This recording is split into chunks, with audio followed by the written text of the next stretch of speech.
Hi, it's Angie with News OK. I am joined today by Elizabeth Farabee and David Rich. They're both editors for the Savoir Faire, which is an online magazine, and it's a French magazine, which is wonderful. I'm so glad you guys came today. Thank you so much for joining us. This magazine, this online magazine, has fashion, has beauty, has entertainment, anything and everything. Sounds like you guys cover a lot. Mm-hmm. But you're actually from this area originally. Tell us a little bit about that. I grew up in Dallas, and I moved to Oklahoma City when I was about 10, so my entire family is here, and I consider it my home. Nice, nice. And then you moved to France a year ago. I did. I finished up my senior year at Georgetown University, and I was actually working at the French Embassy part-time in Washington, D.C., and I decided I want to move to France. Wow. So I found out about this job, and I applied for it, and they helped me with my paperwork. Wonderful. So. And you're both editors of this great magazine. Now, David, actually, pronounce your name for me. David. David. Okay, no, you're from France. Well, actually, I'm French, but my father's American, so I got the dual nationality. Nice. So, he's from New York, but I've lived my whole life in France. Okay. And so not only are you an editor, you also do a lot of the video work. Yeah. I edit a lot of videos. We interview fashion, fashion designers, and we cover a lot of exhibitions in France. Yeah. So that's pretty much what we do. Wonderful. Okay, and Elizabeth, you do a lot of the beauty. Tell us something that's hot in France right now on the beauty side of things. Well, mineral makeup is really popular in France, and actually it's starting to pick up here in the U.S. I've seen more and more products available here. I haven't tested any of them yet because I've tested the ones in France, but it's the newest trend in makeup right now, mineral makeup. So. Great. All right, and David, tell us then from the fashion side of things. You're with all the hottest designers. Tell us what you can. Give us a little tip, a little advice, fashion-wise. Well, very recently we've interviewed this hat designer who's called Marina Bessé. Her brand is Organdino, and she has really, really amazing hats, and it's luxury hats. So it's very rare and very chic and very Parisian. So if you're interested in hats, I would suggest that you can you can just go on the website and check out the video. It's really amazing what she does. Great, great, thank you. Okay, now tell us then.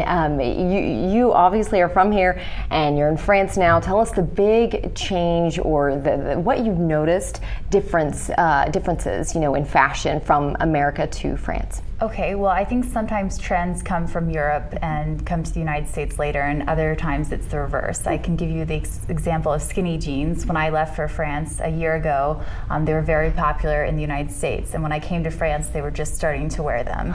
So right now, they're the newest, hottest thing in France, and everybody's wearing them. In the U.S., I've noticed them less and less. Wow. And another example, I guess, would be flip-flops. Nobody in France wears flip-flops. If you wear flip-flops, you need to be at the beach, because I remember walking around outside my apartment, just walking down the street in flip-flops and people staring at me. It's just really not done. So wow, and that's not because it's so cool during the cool. Of course, if you were to wear flip-flops in the middle of winter, people would stare at you and think you're crazy because it's cold. But even in the summer right now, it's not 90 degrees, but it's certainly warm enough, in my opinion, to wear flip-flops. But people just don't do it. It's not sophisticated enough, and nobody wants to see your whole foot, I guess. So I love it. And one other thing that you mentioned, where you don't see as many colors. Right. Well, I think if color is dependent upon climate. So in Paris, it's not cold all the time, but it certainly doesn't get as hot as it does get here. And it frequently is very cloudy, and it often rains in the spring and even in the summer. So people dress according to the climate, and they wear mostly blacks and grays and darker colors. But if it's a sunny day, you will see a few colors, but it's not normal. Wow. So you guys do a lot of work. You're not only doing fashion, you're also doing, talking a lot about entertainment and celebrities. So tell us what you do in that area. I mostly write movie critics, and I also write articles about the new CDs and the new trends in music. Right. Like whether it's French or English, American. Wow. Just all of that. So. Okay, and any hot new music celebs coming up? We've written an article about Yael Naim. It's a French artist. She's also an Israeli artist. Actually, she's both French and American and French and Israeli. Sorry, and she has a very interesting style. It's very new. She has made a new version of this song by Britney Spears. Mm-hmm. Toxic. Yeah, Toxic. Oh, right. So she has a very amazing new style, and it's really, really interesting. It's like the future of French music right now. Wow. It's the big thing, and her album is being released in the U.S. And actually, this summer. So there's a commercial, an Apple commercial for their new Apple computer, and the song playing in the background is one of her songs. It's called New Soul. Yes, I've heard it. So that's the artist. That's Cool. her. How cool. So yeah, tell us then the purpose, obviously, of your online magazine, kind of your vision. Well, the point of the website is to provide a French perspective on events, on like all these subjects we're talking about, like nutrition, sexuality, beauty, entertainment, everything. It's just to provide a French vision on that, but for an international audience. So everything is in English, and we have a lot of videos, and we're trying to like convey a chic French style.